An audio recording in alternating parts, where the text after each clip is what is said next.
Now you're also getting very positive reviews in another realm, and that is for your by invitation column in the Straits Times. We were talking a moment ago about how you came to write this column in the first place, and I understand you're going to write a total of 10 columns for the Straits Times. That's right. This year, 2013. Yeah. How did you come to write it? Well, I decided to write these columns because I do believe that Singapore is undergoing a major metamorphosis. It's changing.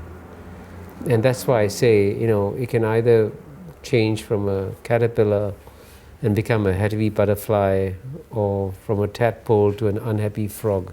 For almost 30 years, Singapore was just absolutely dull and boring.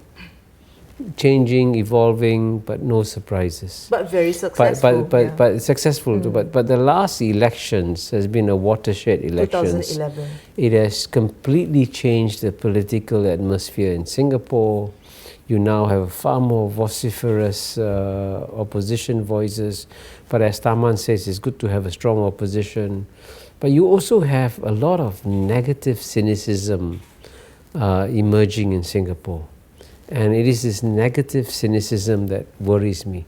Of course, I would say that you must not forget that Singapore has got some positive things that we have accomplished, and don't let the cynicism throw out the baby with the bathwater.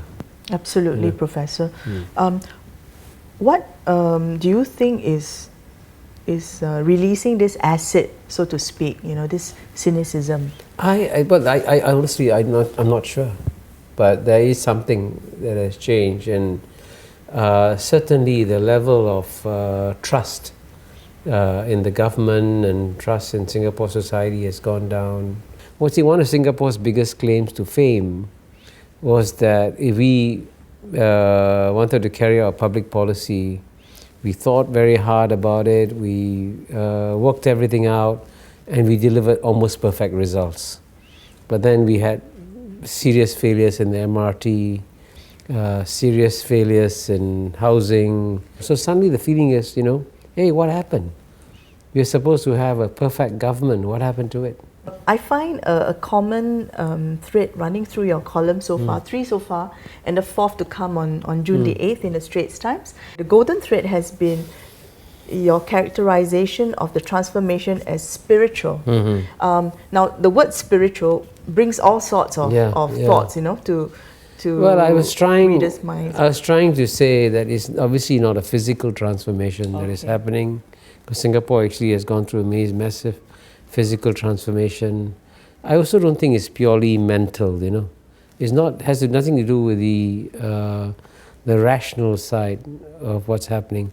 And here, in terms of developing a national identity, you don't develop your national identity through your head. You develop it through your heart, And clearly, the Singaporeans are asking themselves in a very profound way, what does it mean to be Singaporean, And part of it, as you know, is provoked by the sudden surge of massive amount of foreign talent, and they are saying, hey, do I own this island? And if I own this island, what does this ownership mean? Yeah. It must hurt a lot. So that this is a new kind of questioning that is happening. So I hope with my columns to capture the spirit of this questioning, and then hopefully suggest some answers too.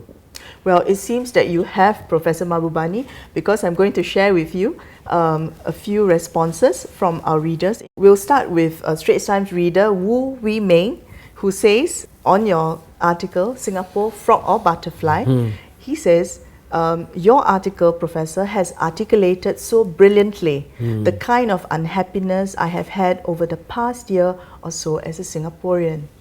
So it's just a part of what he shared with us.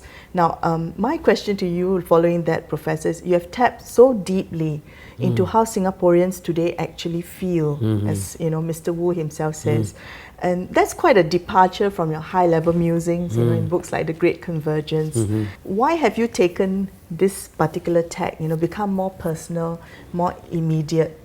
to your fellow Singaporeans? I mean, the simple answer is that I'm now a bit more worried about Singapore than I used to be. I see. Okay. So, I mean, I thought that I could focus on the rest of the world where there are lots of problems and not worry about Singapore, because Singapore seemed to have the capacity to solve all its problems simply, clearly, rationally. There is a kind of emotional disquiet. You cannot aim the arguments at the head, you've got to aim for the arguments at the heart and figure out what is the cause of this disquiet, you know. Yeah, thanks, Professor, for sharing that.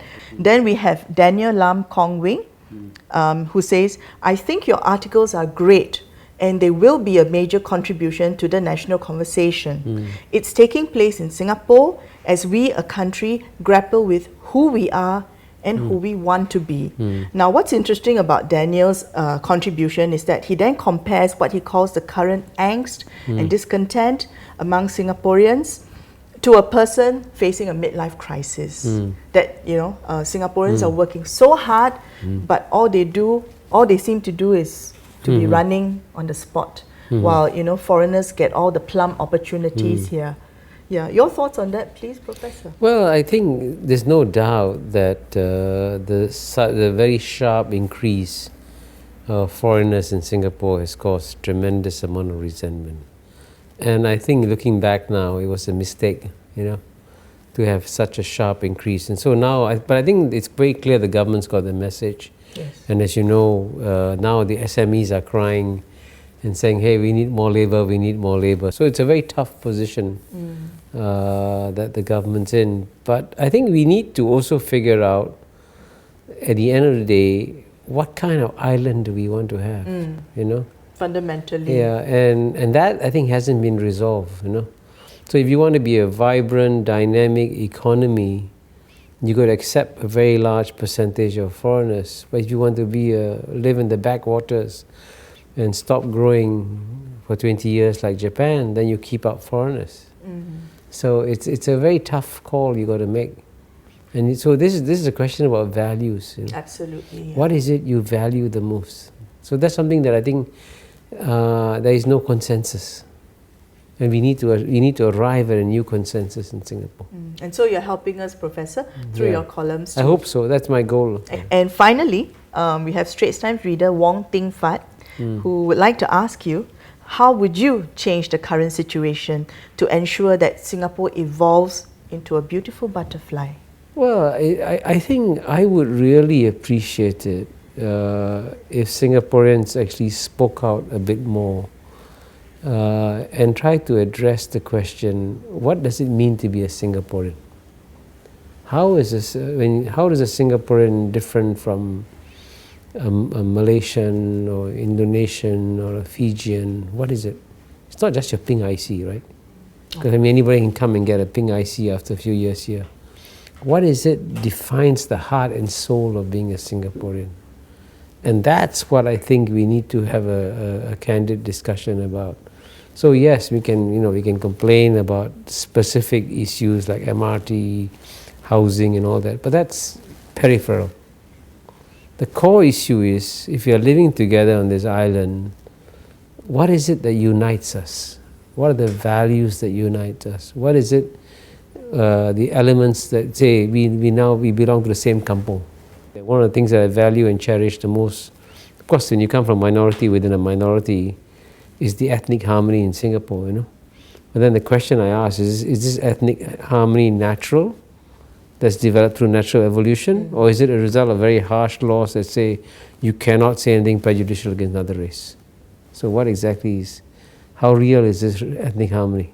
Will it survive if you remove the harsh laws? We don't know. There we are. Yeah. The great unknown that is the world. Yeah. Thank you so much, Professor Mahbubani. Okay. Thank you, Thank you for giving me so much of your time. Not at all. It has been our great privilege and pleasure.